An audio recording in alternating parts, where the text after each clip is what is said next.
There you are. Pull that blanket up and settle in. Get yourself comfortable now. There's no rush. It's a good night to just be still for a while. The world's still out there doing whatever it does, but that's got nothing to do with you right now. You've done enough today, more than enough, I'd wager. So let's just sit together a spell and let the evening do its thing. Got my sweet tea tonight. Real sweet tea. The kind you make yourself, not the bottled kind from the grocery store. There is a considerable difference between those two things, in case no one has told you. The bottled kind is sweet, I'll grant it that, but it doesn't have that particular quality of something that was made slowly by hand in a kitchen, with someone paying attention. My wife made it properly. Strong tea, more sugar than was probably advisable. A slice of lemon on the rim of the glass. She'd set it on the side table without saying anything about it. Just appear with it the way she appeared with most good things. I've gotten close to her recipe over the years. Not quite there, but on a summer evening, close is more than enough. It's that kind of night tonight. The air can't quite decide between warm and cool, and it's splitting the difference in a way that's very agreeable. A night like this always takes me somewhere in my mind. I've stopped fighting it. At my age, if your mind wants to go somewhere on a summer evening, you let it go. Now, before we head out, I'm told there's a little button here somewhere for the folks who find themselves coming back to visit. If you find yourself coming back here, well, there's a little button that lets you do that. I'm told that's how this works. And I'm curious about something tonight. Tell me where you're listening from. Doesn't have to be anything remarkable. Just wherever you are right now, in whatever corner of the world you've settled into tonight, I'd like to know. Now, let me tell you about a pond I know. There's a particular thing that happens on a small lake in the evening. Not a big lake. A big lake is its own experience, something almost oceanic, with weather and waves and the feeling of a thing that doesn't know you're there. I'm talking about a small lake, the kind of lake that feels like it has an inside and an outside, the kind you can walk around in an hour if you take your time, the kind that sits in the trees like it's been kept there for safekeeping.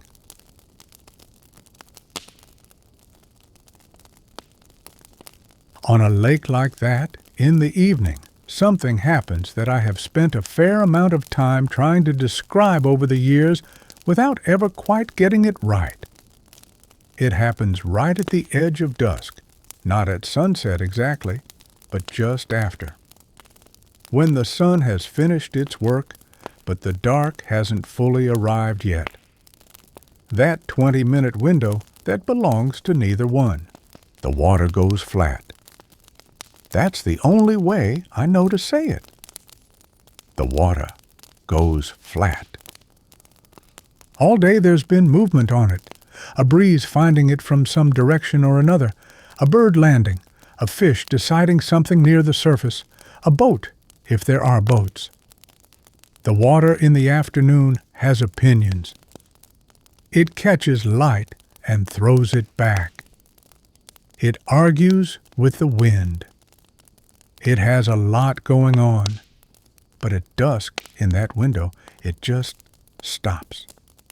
Like it's been waiting all day for permission to be still. Like all the activity was the lake being polite, going through the motions of a regular day, and this is what it actually wanted to be doing the whole time. I have never once watched that happen, and I've watched it more times than I could count, without feeling something in my chest do something.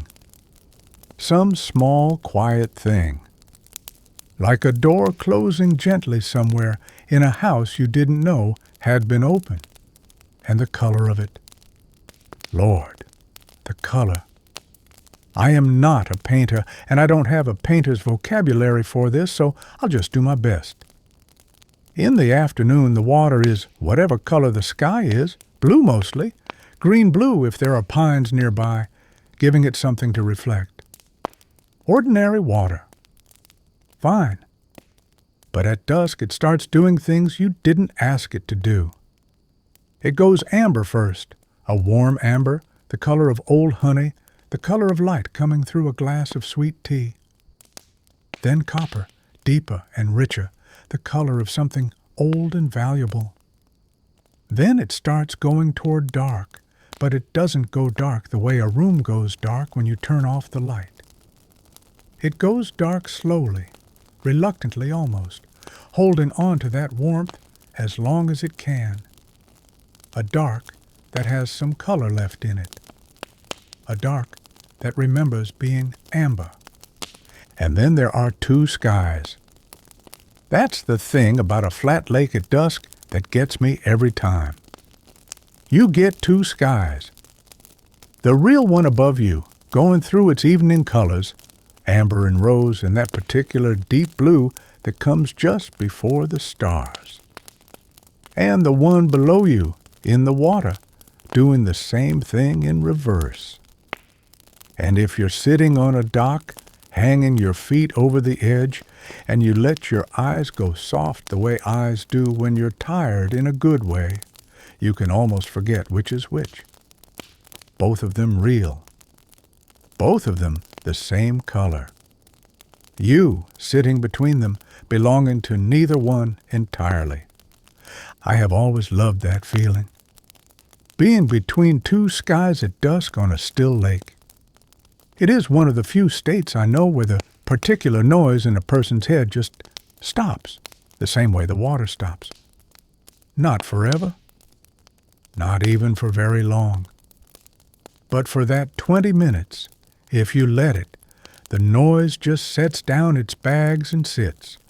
The sound of a lake at dusk is its own thing, separate from the sight. During the day, there's a whole conversation going on. The water against the dock pilings when a boat goes by. Kids somewhere, if there are kids. Birds arguing about territory. The general murmur of a living place going about its business. But at dusk, the sound changes the same way the light does. It gets quieter, more deliberate. The birds that were chattering all afternoon settle into something more occasional, more considered. One call, a long pause, one answer from somewhere across the water. Like they've said most of what needed saying, and now they're just wrapping up. And then the frogs start. The frogs starting up at dusk on a small lake is one of the finest sounds I know of in this world. I'm not sure I can explain why exactly, except that there is something deeply settling about it. They've been there all day, the frogs, doing whatever frogs do in the daytime, sitting in the mud, being patient, waiting for the right moment. And at dusk, they decide it's time to say something. One voice goes first, tentative almost, like clearing a throat. Then another answers from somewhere along the shore. Then a third from across the water. They find each other slowly, the way a band finds its footing at the start of a song, a little ragged at first, then settling into something with its own rhythm. By the time the dark is proper dark, it's a full conversation over there. You can stop trying to follow it and just let it wash over you. There's a smell to a lake at dusk that I don't think gets enough attention. People talk about how places look, how they sound. But smell is the one that does the real work of memory, as any older person will tell you. A lake in the evening smells like water and pine, if there are pines, and there usually are in the places I'm thinking of. Something green underneath, the smell of plants and living things that have been photosynthesizing all day in the heat and are now in the cooler evening air releasing something. Mud, a little. Not unpleasant, just honest. The smell of a living place at the end of a long day. I have never in my life smelled that combination. Water, pine, evening air, the particular green smell of a living lake, without my shoulders doing something. Some kind of releasing. The kind that happens before you decide to release anything. Your body knows before you do. The dock I'm thinking of was old. Old when I first knew it, sun-bleached gray wood, the kind that's been rained on and dried out so many times it's stopped arguing with the weather and just accepted its situation. Slightly soft underfoot in a way that wasn't alarming, just forgiving. Like walking on something that had learned over a long time to be gentle. It had a give to it when you walked to the end, a slight flex, a small acknowledgement that you were there and it was making room. I have walked out to the end of that dock more times than I can count, across more years than I care to add up, and it always gave the same way under my feet. The wood remembered.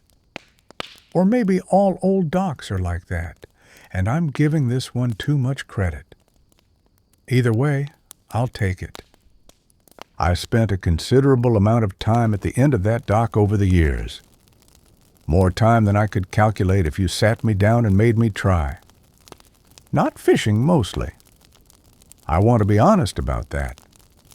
I have never had much patience for fishing in the way fishing actually requires patience.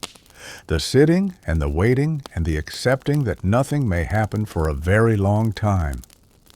I respect the activity enormously. I am just not built for it in the way it requires. What I was actually doing on that dock all those years was sitting. Just sitting. Watching the water go flat. Letting the frogs say what the frogs wanted to say. Feeling whatever needed to be felt, without deciding in advance what that was going to be. The pond was good at making room for that. It had no particular agenda. It just did what ponds do, which is absolutely nothing, in the most helpful way imaginable. Now let me tell you how I came to know that pond in the first place. There was a summer camp in Wisconsin. I went the first time when I was 14, and I went back a handful of times after that, including the summer I'm going to tell you about, which was the summer of 1972, when I was 16 years old. The camp sat in the trees up near one of those small, clear lakes that Wisconsin seems to keep tucked away in every direction you look, like it's been saving them for when someone needs one. If you've ever been to Wisconsin in the summer, you know what I mean. It's a state that takes lakes seriously. It has given the matter considerable thought and made good decisions. The camp had everything a camp is supposed to have. Cabins in the pines, real log cabins, not the modern kind with electricity and insulation. The kind you could hear the wind in at night and feel it too, and it was a cold that felt earned somehow, like the camp was reminding you that you were outside, and that was the point.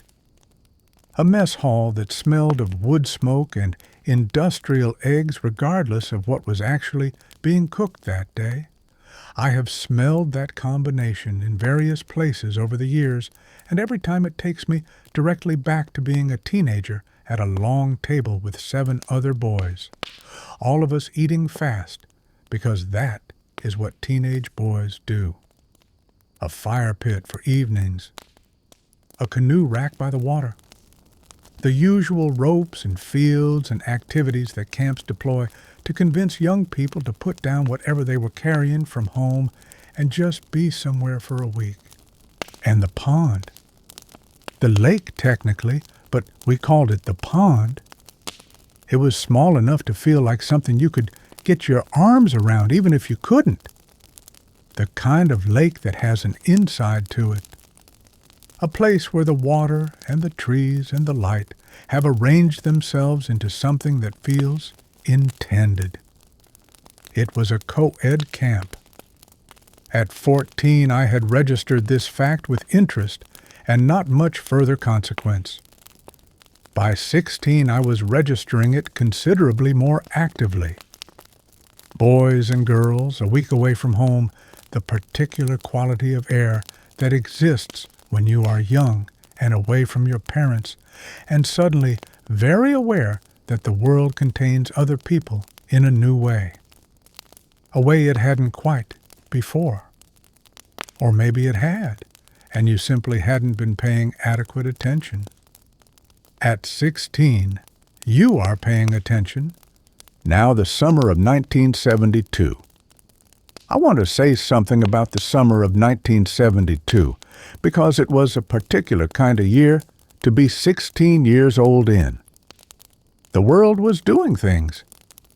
Vietnam had been on the television every evening for as long as I could remember, not in the abstract way a young child experiences the news, as background noise without meaning, but in the specific, particular way you experience it at 16 when you have cousins who went, and the brothers of friends who went, and older boys in your school who came back different, and a draft that was still real in the back of your mind even as the negotiations dragged on.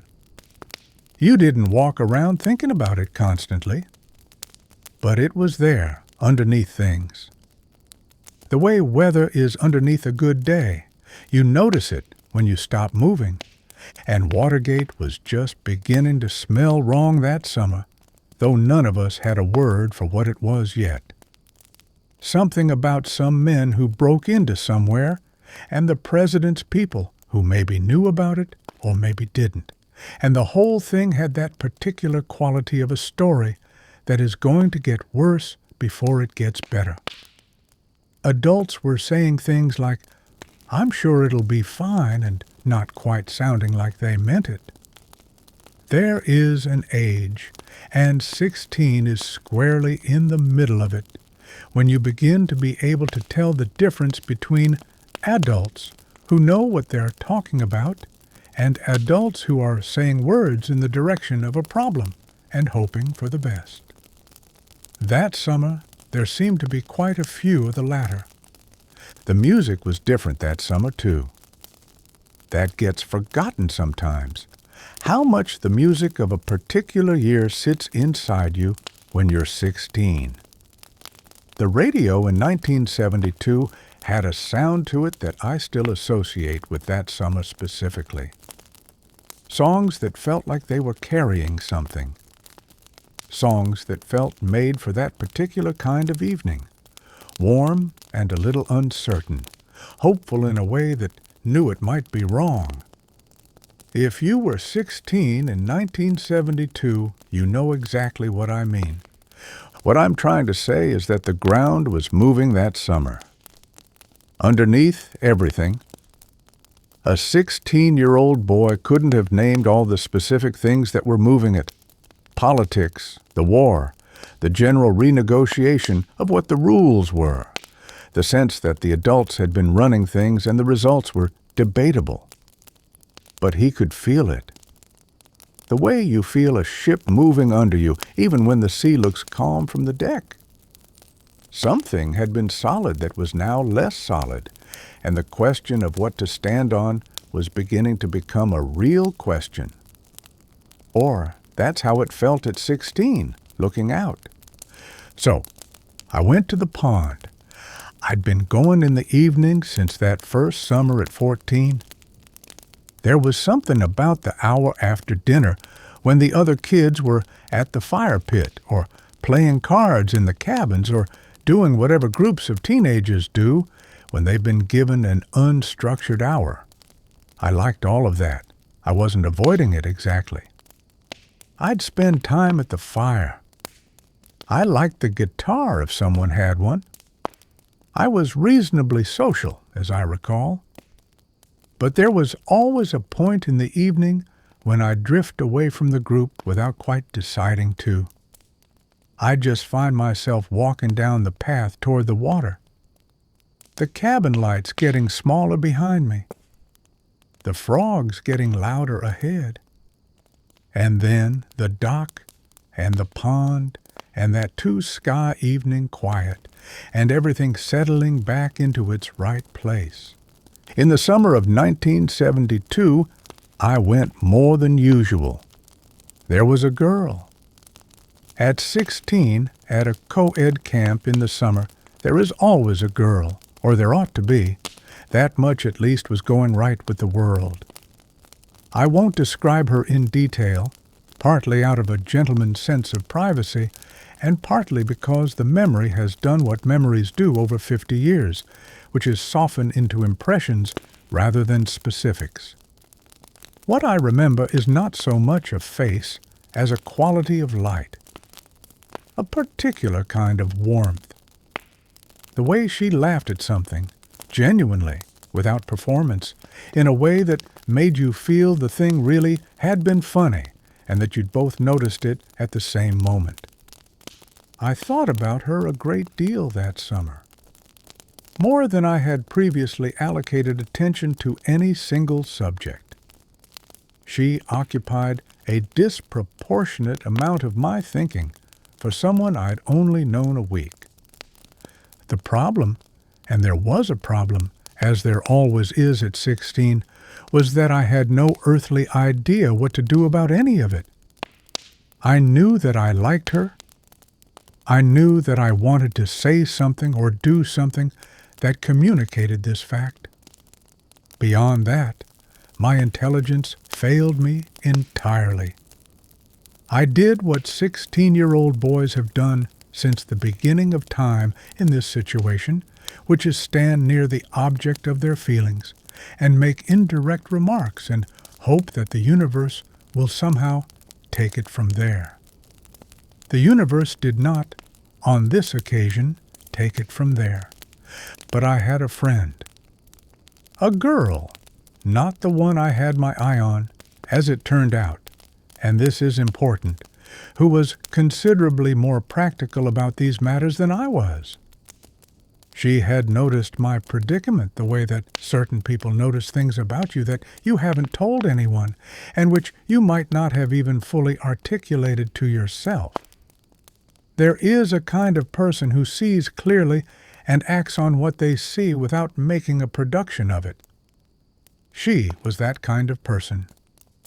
She took me aside one afternoon near the canoe rack, very casually, very matter-of-fact about it, and made an offer of a specific and practical nature that I will not detail beyond saying that it involved a subject I had in theory but not in practice, and that she was patient about it, and that I was not what you'd call a quick study, and that the whole business was conducted with a kindness and a straightforwardness that I have thought about more than once in the years since, always with nothing but warmth and gratitude.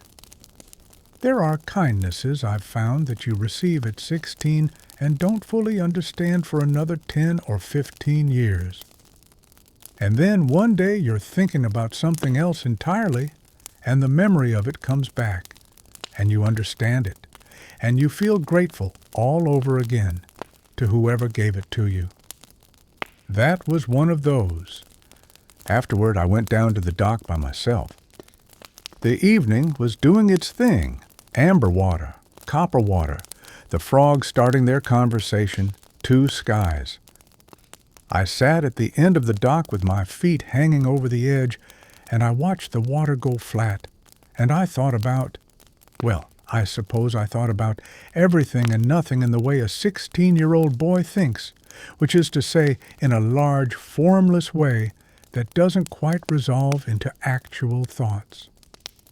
The pond didn't offer any particular opinion on the afternoon's events. It just kept doing what it was doing, which was, I think, exactly what I needed.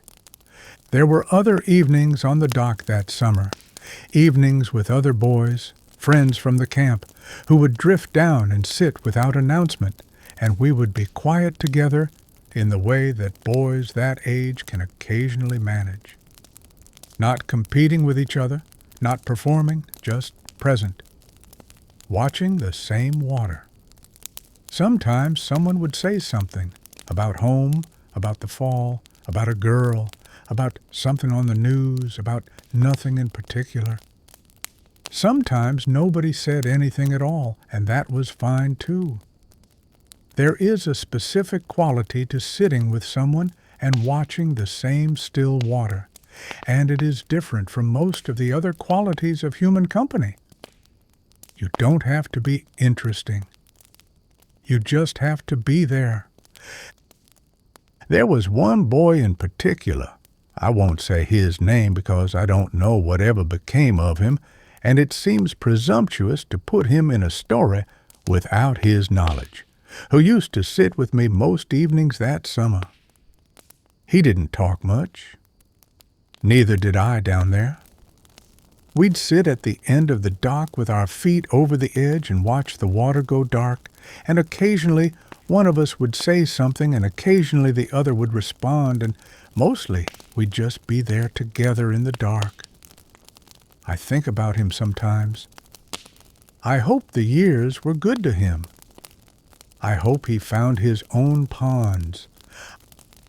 I remember thinking that summer, on the dock, in the evenings, that I was standing at the edge of something I couldn't see the other side of. Not in a frightening way, exactly. More in the way you stand at the edge of a lake and look out at the far shore and know it's there, even if you can't quite make it out. Adulthood was over there.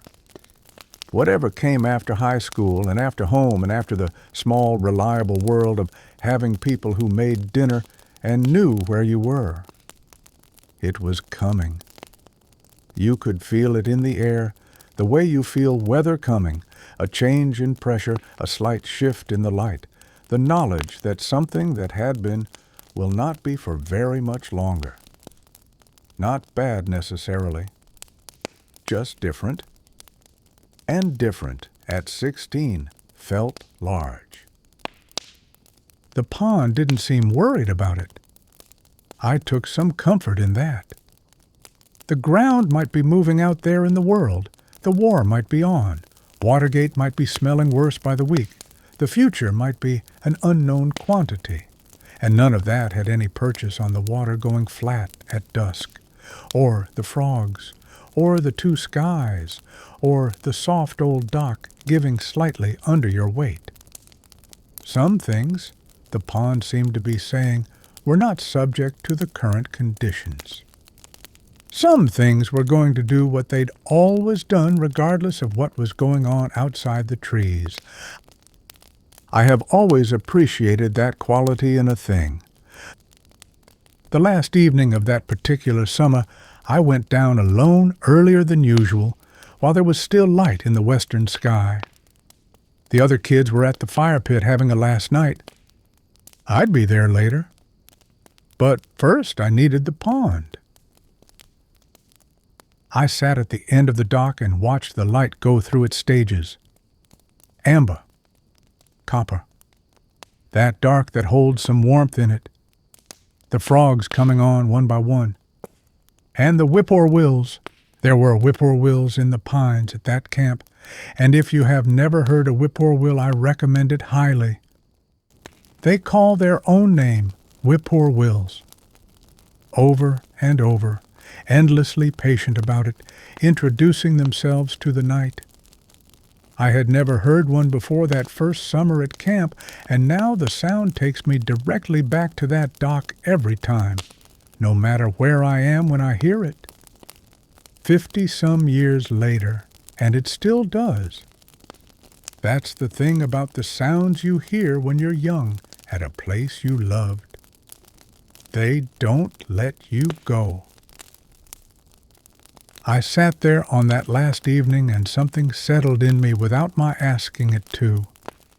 Nothing formal, nothing I would have been able to put into words. Just a quiet decision made somewhere beneath the level of language that I was going to keep finding my way back to places like this. to places that went still, to places that didn't need anything from you, to places where you could sit at the end of an old dock at dusk and watch two skies and let the frogs say what they wanted to say. Whatever the coming years had in them, and they had quite a lot, as it turned out, some of it wonderful and some of it hard, and most of it neither one exactly, I was going to find my way back to the water. I've kept that promise more or less for 50-odd years. The pond has kept its end, too. They held reunions, the camp. In later years, when most of us were grown and scattered across the country, doing whatever we'd turned out to do with ourselves, word would go around. Letters first, then phone calls, and eventually, through that internet business, my grandchildren explained to me with varying degrees of success that there was a gathering at the old place. And people would come, from wherever they'd gotten to. Some of them from a considerable distance. There is something about a place that held you when you were young that will pull you back across any number of miles if you let it. I went the first time in my early 30s. Drove up in a car that I had been meaning to have looked at for some time and had not gotten around to, for reasons that seemed adequate at the time and seem less adequate in retrospect. The kind of driving you do in your early 30s, optimistic about the machinery, confident that things will more or less work out. They usually did. I came around the last curve in the road, and there were the pines, and there was the mess hall looking smaller than I remembered. Everything looks smaller when you go back. This is universal, and you should be prepared for it. And there was the path down to the water through the trees. I went to the pond before I found anyone I knew. Didn't even properly stop at the parking area. Just walked straight down.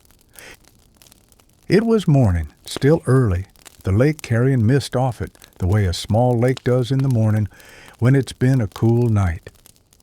The sun not yet high enough to burn it away. The pines quiet. I walked out on the dock, and the wood gave under my feet exactly the way it always had, and I stood at the end and looked out at the mist on the water, and something in my chest did something I hadn't quite anticipated. Not sadness exactly. Not happiness exactly. Something older than either of those. Recognition, maybe. The particular feeling of being somewhere that knows you, even after years away. A place that held you when you were young and is still holding, still here, still doing the same thing it always did. I wasn't married yet. That was still some years off.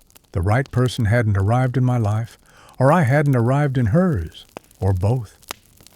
I was a man with a house and a job and a life that was taking a shape I mostly recognized, and for the moment that was enough. But I was there alone, on that dock, in the morning mist, which was fine. The pond had always been mine alone. That was rather the point of it. I stood on the dock for a long time that morning. There were things weighing on me that I won't specify, the kinds of things that weigh on you in your early 30s, when the life you're building is real enough to carry real weight, and you haven't yet learned to carry it the way you will later, more lightly, more easily, with the confidence that comes from having been through a few things and come out the other side. I had not yet fully developed that confidence. The pond didn't seem to mind. It held the mist and the morning light and let me stand there and feel what I felt, and then slowly, the way it always had, it put things back in their right proportion. The dock under my feet. The water still and silver in the morning. The smell of pine and water and a living place beginning its day.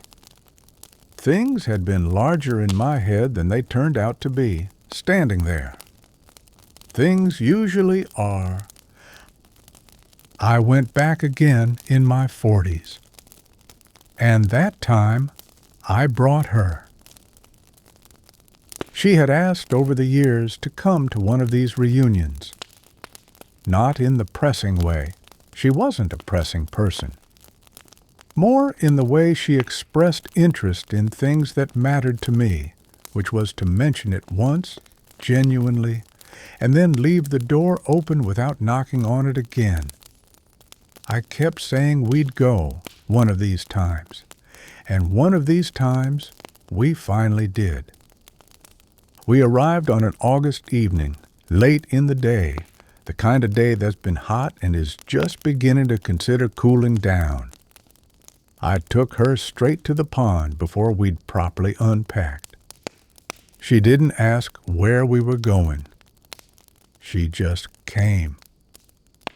We walked down the path through the pines. She was just behind me, the light coming through the trees in that late afternoon way. And then the trees opened up, and there was the lake, going amber in the evening light, the dock running out into it the same way it always had. I heard her make a small sound. Not words. Just a sound of recognition, the kind you make when something is exactly what you expected it to be, and that turns out to matter. We walked out to the end of the dock together.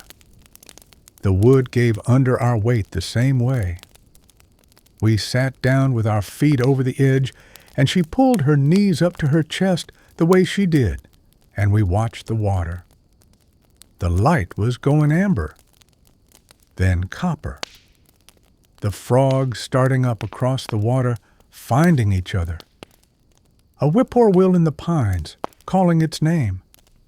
I told her about the summer of 1972, about being 16 and feeling the ground moving and coming down here in the evenings, about the boy I used to sit with who never said much and didn't need to. I told her about the feeling of standing at the edge of something you couldn't see the other side of, about the last evening sitting here alone, watching the light go through its colors and making a quiet promise to myself. She listened. She asked one question. What did the world feel like, she asked, when you were 16 and you came down here? And I thought about it, the way she made you think about things, and I said, large and uncertain, but not unfriendly. Like something that might work out if you paid attention. She nodded at that, like that was the right answer. Or at least a true one. At some point the light got low and she put her head on my shoulder. We watched the water go from copper to dark. Neither of us said anything for a long time. The frogs were in full voice by then. The first stars were coming up in the water below us. I don't know how long we sat there. Long enough for the dark to get proper. Long enough for the air to go cool. She was quiet and warm beside me, and the pond was doing what it always did, and I thought, this is the right place. This is where this belongs. The pond had been mine for a long time, but it was ours after that. You can't sit with someone at the end of a dock in the last of the evening light, with the water going dark and the frogs and the stars coming up below you, and have it not be ours afterward. That's just how places work. They take on the people who've sat in them. They hold the weight. She's been gone 17 years now. Some mornings that arithmetic seems about right. Some mornings it seems like a mistake someone made in the numbers. But both kinds of mornings eventually become the afternoon, and the afternoon becomes the evening, and the evening does what evenings do. We didn't make it back to the pond again together. That's the plain fact of it. Life moved, the way it moves, and there were years when the reunion didn't happen or we couldn't get there, and then there was a time when she wasn't well, and then there was the time when she was gone. I don't say this to be sad about it. I say it because it's true, and because the thing about true things is that they don't need to be dressed up or softened. That evening was the evening we had, and it was enough. Some things are enough in a way that their shortness doesn't diminish. I have held on to that. I went back to the pond in my late 50s. Another reunion. There were fewer of us by then. Faces that should have been there weren't. People who'd had their troubles, their illnesses, their bad luck, their particular accounting with time. You stand around as 60-year-olds in a place where you were all teenagers, and you feel the group being smaller than it was, and you don't say directly what everyone is aware of, which is that the arithmetic only goes one direction from here. That's not a gloomy thought, particularly. It's just an accurate one. And accurate thoughts, I have found, are more restful than comfortable lies once you get old enough to tell the difference. I went down to the pond alone that evening. Stood on the dock for a while before I sat down. The wood gave the same way under my feet. The water was going amber, then copper, then dark. The frogs were starting up. And somewhere back in the pines, I heard a whip-poor-will, or I believe I did. I am not above wishful thinking at this point in my life. I will take a whip-poor-will where I can find one. I sat there and I thought about the boy who'd sat in this same spot in 1972. About all the things he'd been anxious about, all the things he'd been standing at the edge of. About how the water had outlasted all of it, the worry, the uncertainty, the war, Watergate, the whole turbulent catalog of things that had felt so large and pressing when he was 16 and sitting here with his feet over the edge. The pond had been here through all of it. Had given exactly no opinion on any of it. I thought about the man in his early 30s, standing in morning mist, carrying things that felt larger than they turned out to be. About the couple who sat here in the August dark with the water going copper, and the frogs and the stars in the water, and her head on his shoulder. About all the versions of myself this dock had seen and held, and let go of without complaint. There is something I've come to understand about places that stay the same while you change. Places like this pond. They're not indifferent to you. That word is wrong, and I've tried it and discarded it. Indifference suggests they don't notice you're there. A pond like this notices. It holds the weight of you on the dock. It reflects you back. But it's not keeping score. That's the thing. It doesn't care if you've managed your life well or poorly, if you've been who you meant to be or someone you'd revise if you could, if the gap between the person you planned to be at 16 and the person you turned out to be at 60 is large or small. The pond has no opinion on any of that. It just holds the light the same way every evening and lets the frogs say what the frogs want to say and goes about its business with complete equanimity in the meantime. And that, I have come to believe, is exactly what you need sometimes. Not advice. Not a resolution. Not someone to tell you how it all connects or what it means or how you ought to feel about the shape things took. Just something that stays. Just something that was there before you arrived and will be there after you leave and doesn't require a thing from you in the meantime. The dignity of a place that just goes on doing what it does. The pond was always doing the same thing. I was always doing something different. Every time, that turned out to be exactly right. I have sat by that water as a boy who didn't know what was coming, as a young man who thought he did, as a man in the middle of his life with someone he loved beside him, as an older man alone with the missing faces somewhere in the back of his thinking, as a man who is now, if he's being honest, somewhere near the older end of the business, closer to the end of his sitting by ponds years than to the beginning.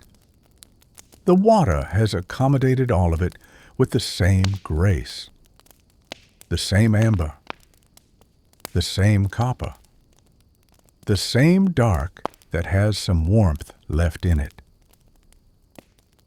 I don't know what that 16-year-old boy would make of me sitting here tonight telling this story.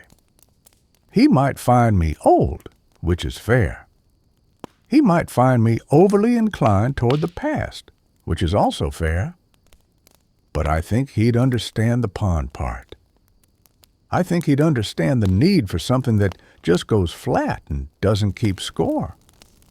We always had that in common, that boy and I. It was one of the things we got right. I hope you have a place like that. Or find one. Somewhere the water goes still at dusk and the frogs start and the stars come up in the surface and you can sit between two skies for a while and not be anyone in particular. Not the person who had that difficult day. Not the person with the things on the list for tomorrow.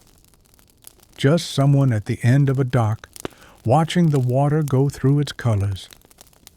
If you don't have that place yet, I believe you'll find it.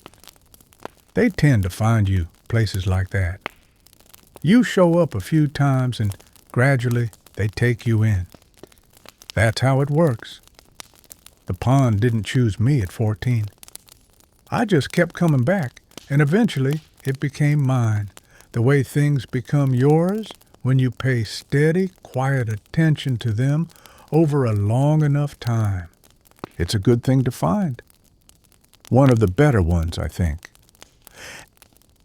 Now it's a summer evening here, and I have my sweet tea, and outside this window there's no pond within walking distance, and no pines, and no dock.